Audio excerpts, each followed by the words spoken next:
Vamos continuar, irmãos, o nosso estudo na epístola do apóstolo Paulo a Timóteo. Primeira epístola ou primeira carta de Paulo a Timóteo. Estamos hoje terminando o capítulo 1, refletindo então sobre os versículos 19 e 20. Versos 19 e 20 do capítulo 1 da primeira carta do apóstolo Paulo a Timóteo.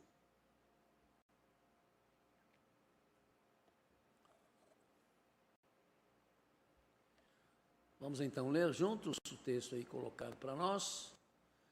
Mantendo a fé e a boa consciência que alguns rejeitaram e por isso naufragaram na fé. Entre eles estão Himeneu e Alexandre, os quais entreguei a Satanás, para que aprendam a não blasfemar. Sempre fazemos, irmãos, um apanhado do que foi dito na vez anterior, até para nos ajudar, não é? A entrarmos ou nos colocarmos dentro sempre do nosso contexto.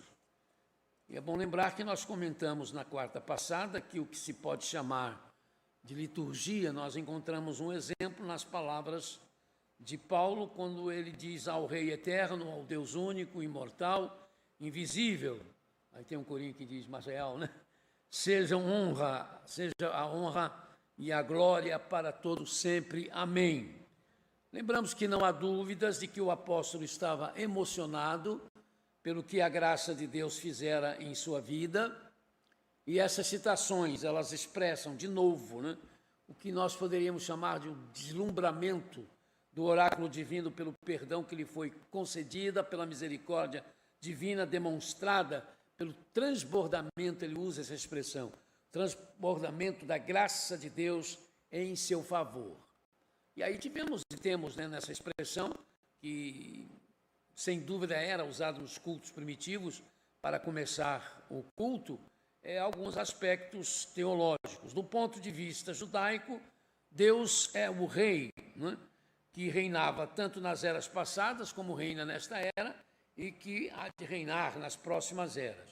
A designação eterno é o contraste acerca do tempo da existência de Deus, que é um tempo de existência absoluta, porque Deus nunca começou, Deus nunca teve início, não é? Quando é que Deus começou? Não tem isso, não tem quando Deus começou. Não existe quando Deus começou. Deus sempre existiu, não é? E sempre, quando eu penso nisso, eu lembro também, para não ficar muito encucado com esse negócio, não, dá um nó na cabeça, não é? Por quê? Porque nós somos limitados, mas Deus é ilimitado. Nada em Deus pode ser corrompido, nada corrompe Deus. A morte limita a vida dos seres humanos, mas a morte não tem influência sobre Deus. Não tem influência no sentido de mexer, né, com a eternidade de Deus. É claro que a morte, de certo modo, é vista por Deus. Há um texto bíblico nos Salmos muito conhecido, preciosa é aos olhos do Senhor, não é? A morte dos seus santos. Há outros que dizem que a tradução melhor não seria essa, mas que a morte dos santos de Deus para ele não é uma coisa comum e também tem uma viabilidade nesse tipo de interpretação, porque nós não fomos feitos para morrer. Mas o fato é que, nesse aspecto, a morte para Deus passa por ele, pelos seus sentimentos, né? Mas não incomoda no sentido de tocá-lo, porque a morte não pode tocar, obviamente, a Deus. Ele é o único Deus, ninguém e nada pode se comparar com ele. Ouça, ó Israel, o Senhor, o nosso Deus é o único Senhor. Deus é imortal, ele é a própria fonte da imortalidade. Deus é invisível, como o ar que preenche todas as coisas. Deus existe, mas não é visto. Ele está além da capacidade do ser humano de estudá-lo e só pode ser conhecido por aqueles a quem ele se revela. Deus é espírito. Jesus diz isto lá em João 4:24. Deus é espírito e é necessário que os seus adoradores o adorem em espírito e em verdade.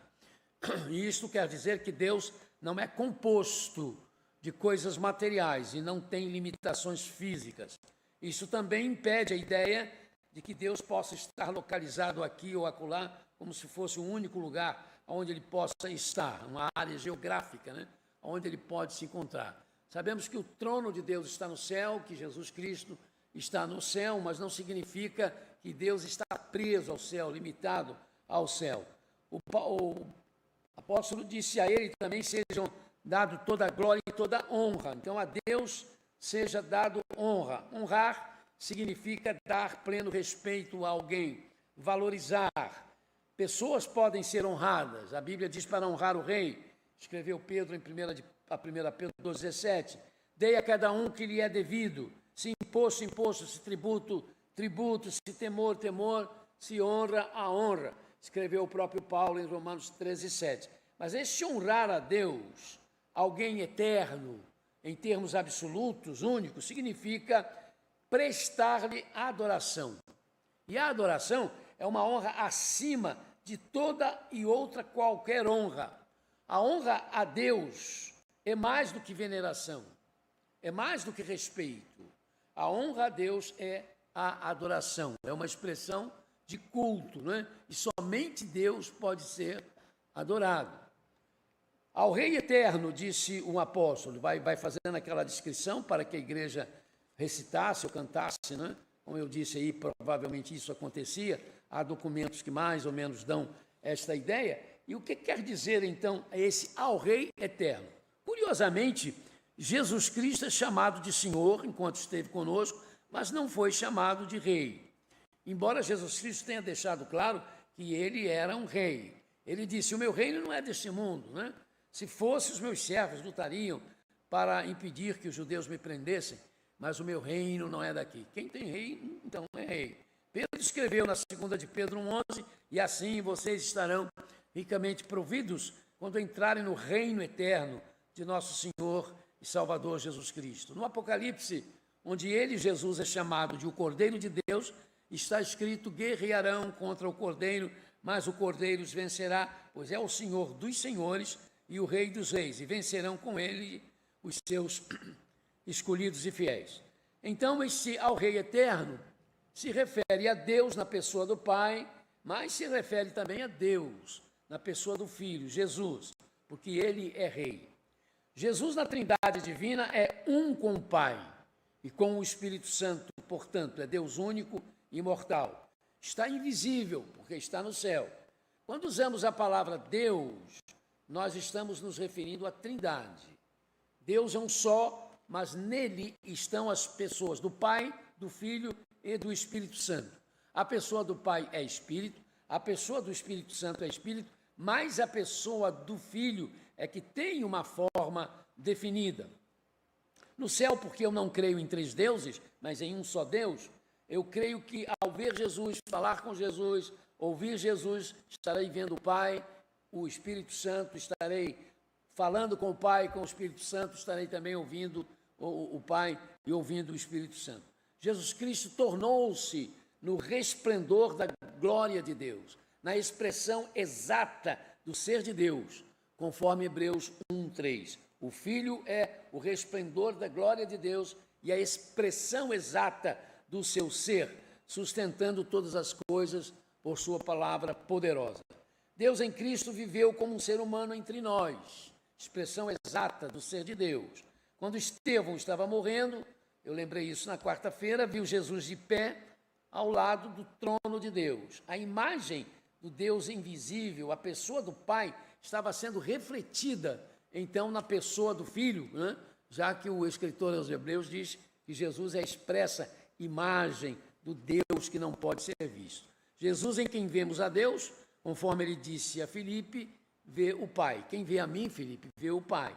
O trono de Deus representa a glória de Deus, como o Pai, até que se cumpra o que está lá em Hebreus 10, 12 e 13. Quando este sacerdote acabou de oferecer para sempre um único sacrifício pelos pecados, assentou-se à direita de Deus.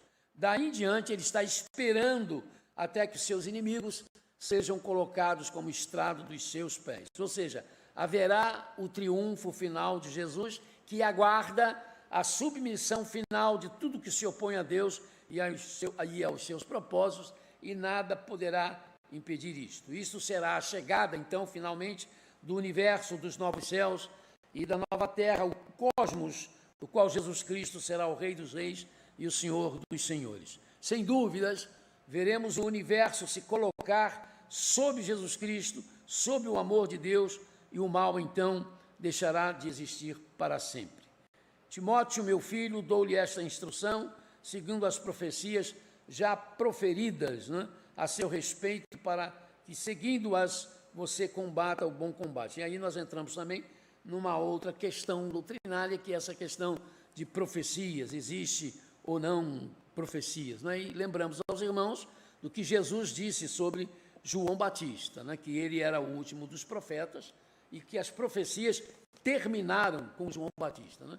Então é preciso colocar as coisas, os pingos, os pingos, como é que é? Os pingos devidos nos is, tem uma expressão que agora já não estou me lembrando mais, mas é isso aí, porque há ou não profetas? Bem, o Novo Testamento fala, né, de alguns profetas. Um deles até faz uma profecia de que haveria a fome em Jerusalém, amarra, não é? O apóstolo Paulo, etc. e tal, e logo depois a gente vai ter o acontecimento dessas coisas, e a gente percebe que quando isso acontecia, devia acontecer para orientar ou abençoar a igreja como um todo, e não a indivíduos ou a grupos específicos.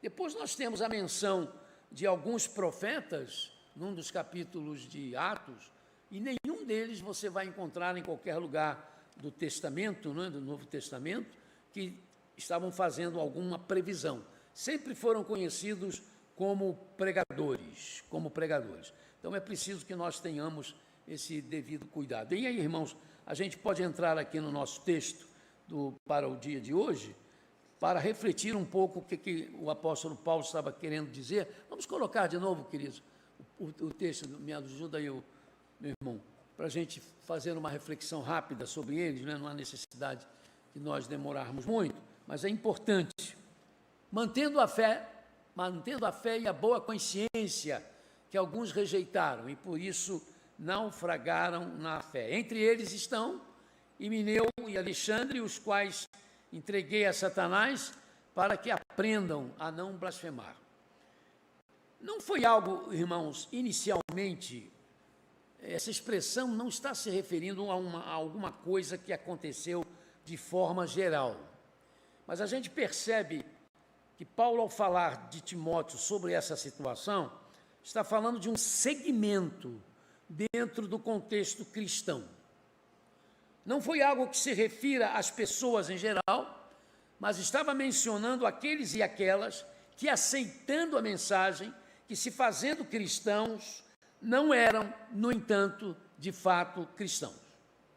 O apóstolo, então, destacou como sinais de uma adesão verdadeira a Cristo o que ele chamou de fé e boa consciência. Não há como a batalha da vida cristã ser vencida, não há como essa batalha chegar a um bom resultado sem a manutenção da fé e sem que haja para o que nós fazemos como cristãos, esta preocupação com a consciência limpa. Essas duas realidades, de repente, deixam de ser percebidas nos que estão em meio ao povo de Deus, dos que fazem parte da igreja, mas cujas vidas se tornam fracassadas, assim como as coisas, né, que eles começam a fazer. É preciso observar essa questão que Paulo colocou, da fé e da boa consciência. Curiosamente, o apóstolo Paulo escreveu que essas duas realidades podem ser rejeitadas ou perdidas. Ele fala de Himeneu e Alexandre, que perderam, não é, essa fé e essa boa consciência, mantendo a fé e a boa consciência, que alguns rejeitaram, ou em outras traduções, perderam, e por isso naufragaram na fé. Paulo, então, escreve sobre essas duas realidades, diz que elas podem ser rejeitadas ou perdidas, e aí a gente percebe que, nesse caso, a rejeição ou a perda se dá por culpa das pessoas. Não é algo que tenha vindo de forma natural, sobrenatural, e tenha obrigado as pessoas a se perderem em sua fé ou nesta consciência limpa. Elas, por si mesmas, fizeram isso. A gente entende isso quando Paulo fala, inclusive, exemplificando com 2 nomes. Paulo falou sobre isso em Romanos 11, 1 e 2, de coisas que alguns perderam ao se afastarem da fé. A fé e a consciência limpa são vitais para o trabalho de Deus. O fracasso em uma coisa leva o fracasso a outra. Se você fracassar na fé, obviamente vai fracassar em termos de consciência, da consciência que tem a ver com o fato que nós temos o pensamento de Cristo, né? A mente de Cristo. O fracasso também de uma consciência limpa, quando não há uma consciência dentro da nossa vida cristã, que possa ser considerada uma consciência onde Cristo está dominando, onde Cristo está mantendo a sua soberania, é porque algo errado já aconteceu com a nossa fé. O rejeitaram ou perderam, usado por Paulo, é um verbo que implica, como eu disse, numa renúncia ou numa perda voluntária. Tem a ver com a vontade das pessoas, ou seja, essa rejeição à fé e à boa consciência foram decisões pessoais. Uma sã consciência, isto é, honesta, pura, só se perde quando é voluntariamente abandonada. E quando isso ocorre, é porque a fé já não estava sendo honesta, mas que existia, porque ninguém pode perder o que não tem. E aí tem alguma coisa interessante para a gente refletir. Pode-se, então, acontecer o que está escrito na carta aos Hebreus, no capítulo 4, quando nós podemos ler: uma vez os que foram iluminados provaram o dom celestial, tornaram-se participantes do Espírito Santo, experimentaram a bondade da palavra de Deus e os poderes da era que há de vir caíram. A esses é impossível o arrependimento, porque de novo estão crucificando o Filho de Deus. Muitos usam esse texto, né, para justificar a doutrina da perda da salvação, mas o que Jesus está falando, o que Paulo está falando, e o que o caso de Hebreus aqui está falando, é isso, irmãos, que Paulo trouxe à tona, né? Quando ele fala de pessoas que voluntariamente abandonam a fé e por isso também deixam de ter a consciência que deviam ter. Tinham isso, de uma forma ou de outra tinham isso, porque ninguém perde o que não tem, é verdade. Mas, por outro lado, pelo que está escrito aqui na Epístola aos Hebreus, há um estado de convencimento tão grande e de envolvimento tão grande que a pessoa pode, de repente, parecer que está convertida, mas não está convertida. E por isso se tem aquela palavra de Jesus Cristo, né, falando que no final dos tempos muitos viriam e que se colocariam diante dele para dizer: Senhor, nós não profetizamos em teu nome não expulsamos demônios e não realizamos muitos milagres. Então eu lhes direi claramente: nunca os conheci. Afastem-se de mim, vocês que praticam o mal.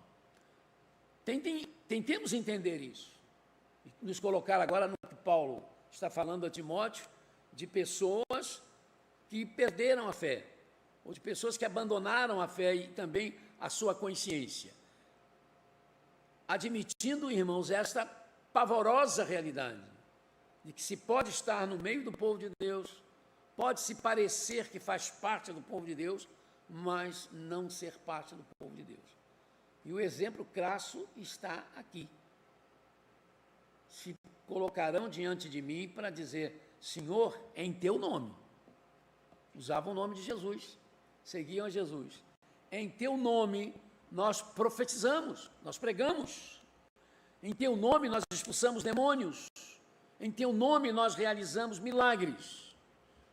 Mas eu direi a esses: afastem-se de mim, eu não conheço vocês. Por quê, irmãos? Porque estavam com o povo de Deus, e aí entra essa questão do capítulo de Hebreus. Provaram das coisas futuras, participaram da comunhão do Espírito, mas não pertenciam realmente ao Senhor Jesus Cristo. Um grande exemplo disso é Judas. Judas conviveu com os 12, não há nada que diga que Judas não foi com aqueles 70, quando Jesus mandou os 70, incluindo os apóstolos, para que fossem pregar, expulsassem demônios, fizessem milagres. Não há em lugar nenhum escrito que Judas não foi. E quando eles voltam felizes, alegres, e contando o que tinha acontecido, os milagres que haviam feitos. E ali não diz que Judas estava aborrecido ou não disse nada. Deixou que parecer que ele estava no meio daquilo e, de repente, dizendo a mesma coisa. Mas ele viu o que os outros viram, ele participou do que os outros participaram, mas ele não sentiu o que os outros sentiram, né?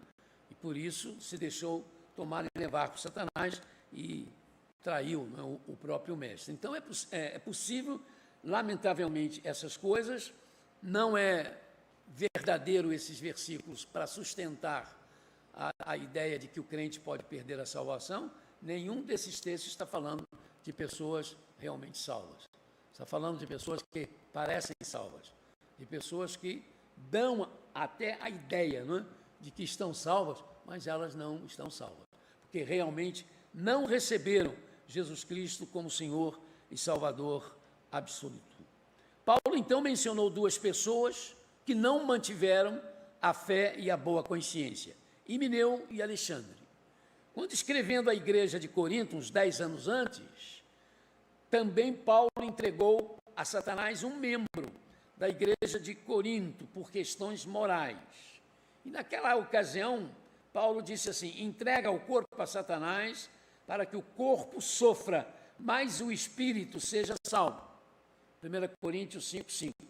Mas na carta a Timóteo, nos casos de Himeneu e Alexandre, Paulo disse que os entregou a Satanás e não mencionou o que mencionou em relação àquele crente da igreja de Corinto, para que sofram, mas os seus espíritos sejam salvos.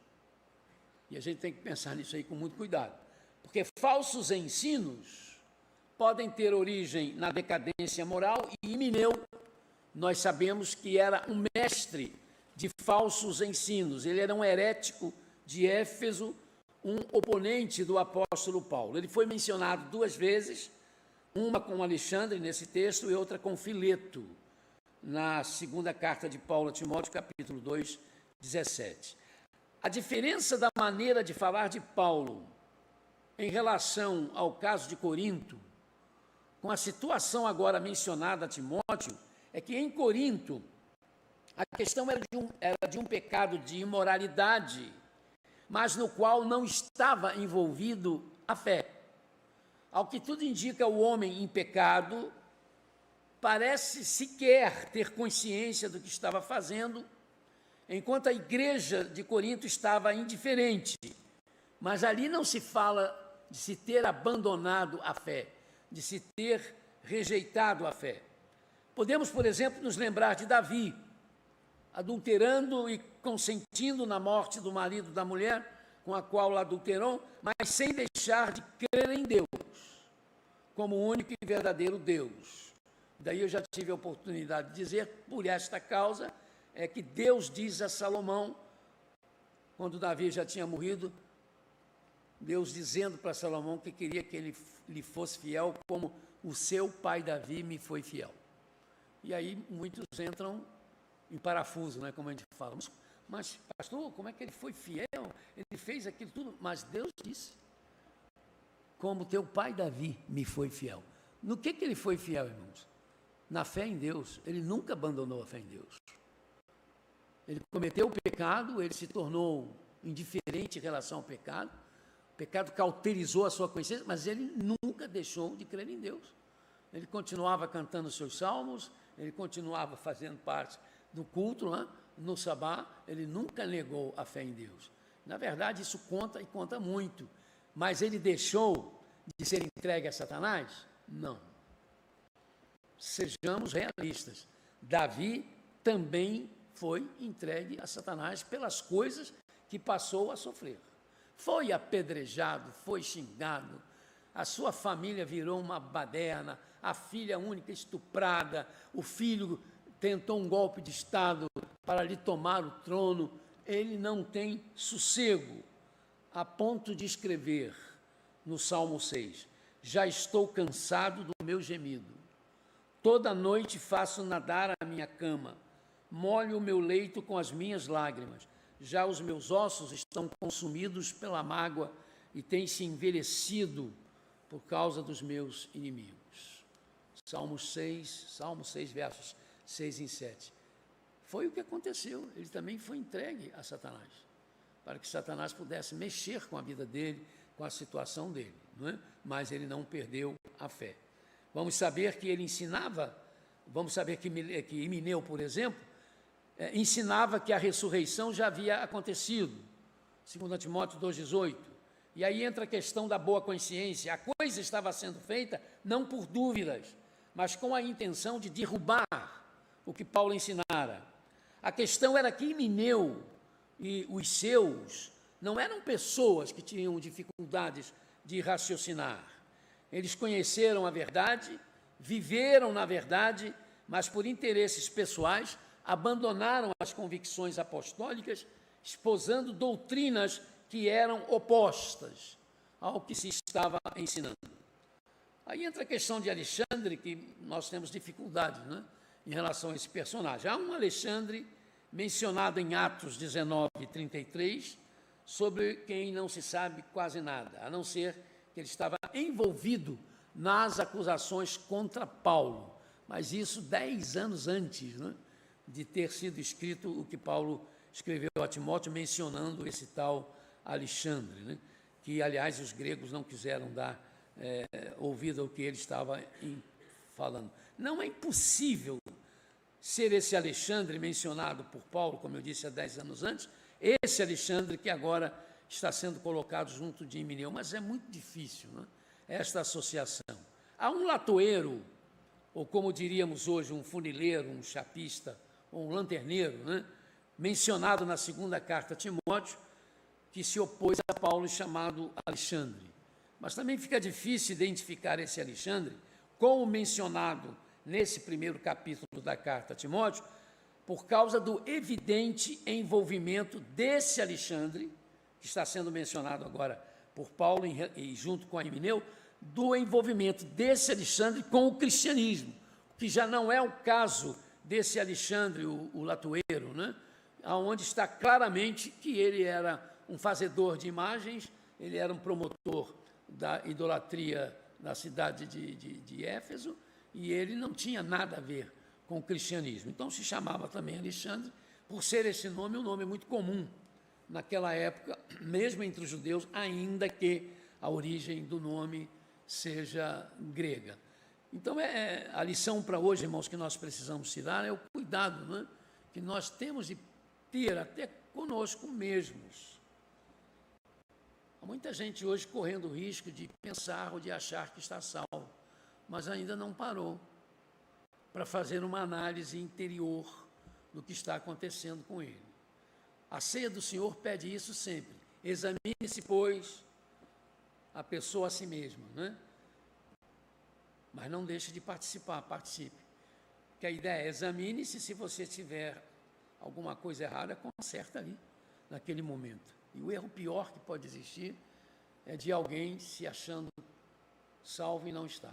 E nós estamos correndo um risco muito grande disso, irmãos. Por quê?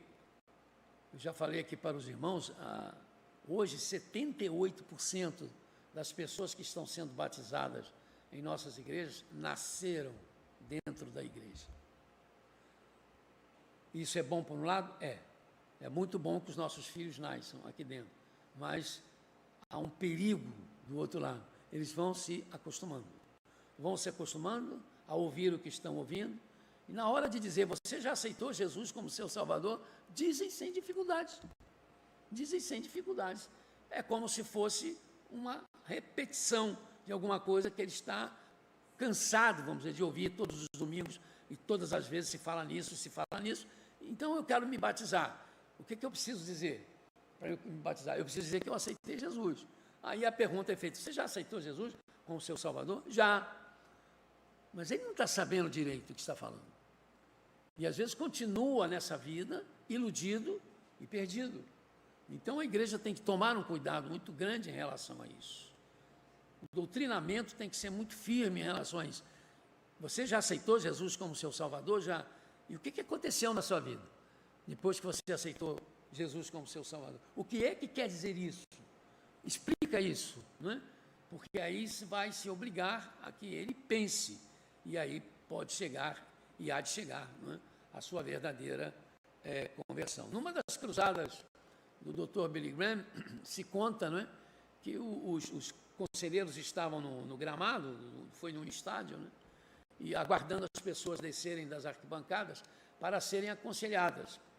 Aí desceu um senhor, não um senhor, um jovem senhor, mas ainda não tão velho nem tão jovem, vestido com roupa clerical, né? E aí, quando ele chegou perto dos conselheiros, os conselheiros pensaram que ele viesse ajudar, ser um dos conselheiros. Talvez fosse um padre, e nas cruzadas do Billy Graham, padres católicos às vezes ajudavam, e freiras, ajudavam no aconselhamento. Mas viram o jeito dele ser, ele parecia um pastor anglicano, um pastor episcopal, que normalmente se traja, não é, com essa roupa.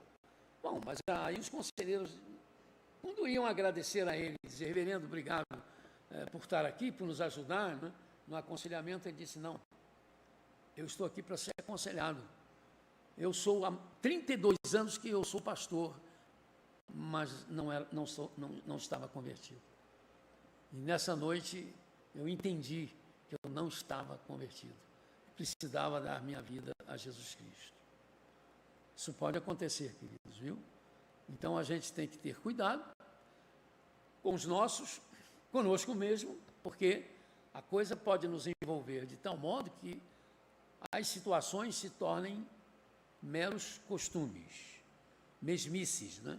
Que nós vamos repetindo, por isso os irmãos já devem estar acostumados que vez por outra, ou quase sempre, quando eu faço apelo ou convite, eu incluo você que é ou não membro desta igreja, você que já é membro desta igreja, você realmente já recebeu Jesus Cristo como seu Senhor e Salvador, se não, faça isso agora.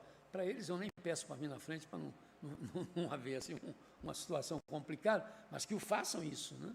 Se ainda não o fizeram, tá? Então essa é uma lição que nós tiramos desse texto, 2 homens envolvidos com a causa de Deus, mas que assumiram uma postura tão incrédula, porque eram incrédulos, do apóstolo dizer, vou entregá-los a Satanás. Pode ser que isso também levante uma outra questão. Isso acontece ainda hoje, pastor? O pastor da igreja ou alguém da igreja pode entregar uma outra pessoa a Satanás? A gente tem que observar, irmãos, que a Bíblia, ela se entende com a própria Bíblia. É interessante o fato de que isso só é mencionado 2 vezes.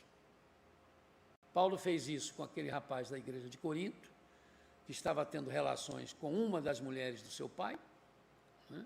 ou a mulher do seu pai, podia ser a madrasta dele, mas como naquele tempo homens que se convertiam com mais de uma esposa podiam ser batizados, desde que não se casassem mais, podia ser que ele tenha se apaixonado por uma outra que não tinha sido a que substituiu a mãe dele, né? Era uma outra, mas não importa. Paulo diz, olha, isso está tão errado que nem os pagãos fazem isso. E isso está acontecendo aqui na igreja e ninguém foi a esse sujeito para dizer, rapaz, como é que você está fazendo isso? E aí Paulo lança até quase como uma espécie de maldição por causa da igreja. Você percebe que Paulo queria, não era só punir o rapaz, não, ele queria punir a igreja, porque ele avisa a igreja, não faça nada com ele enquanto eu não chegar.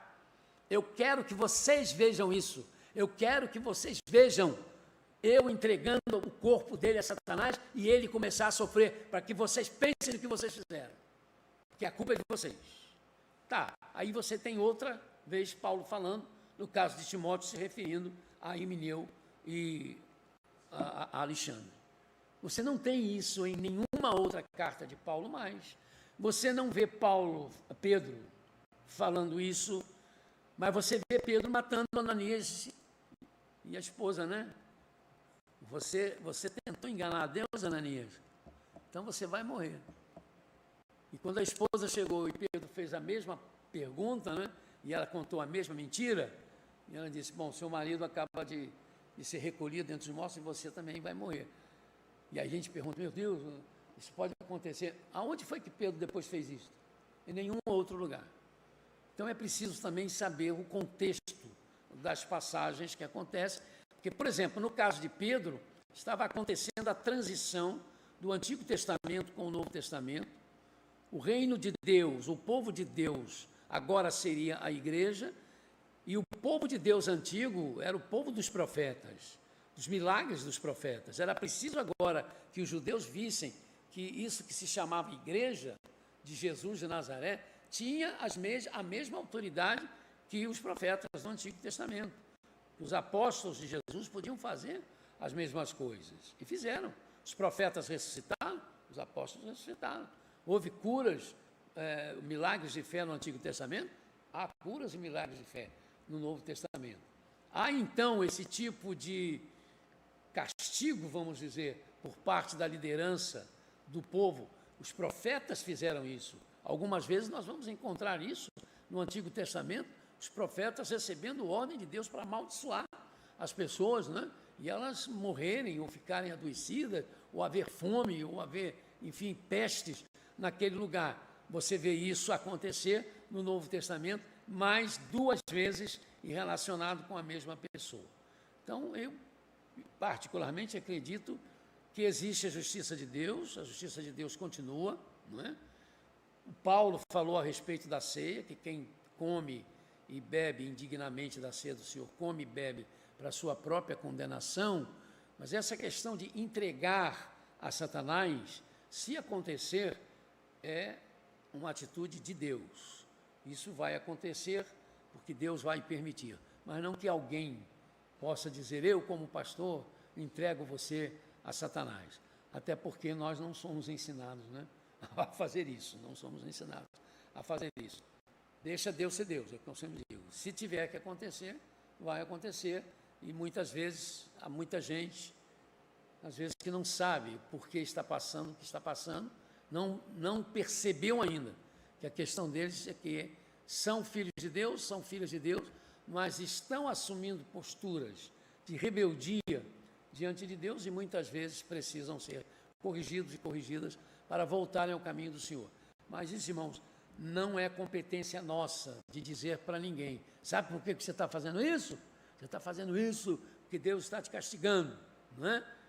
E às vezes você que está falando isso, ou eu, quando estou falando isso, estou esquecendo de que estou fazendo coisas parecidas. E por que Deus não está fazendo isso comigo? Não é? Então, é uma área que não nos pertence. Pode acontecer? Sim, pode. A autorização das Escrituras, de que a gente admita isso, sim, há autorização, mas não há autorização para que você faça isso. Não é? Eu me lembro de alguém que veio para a nossa igreja e saiu numa dessas igrejas aí, que baixa de paraquedas aí de vez em quando, né? E ele relutou muito tempo, né?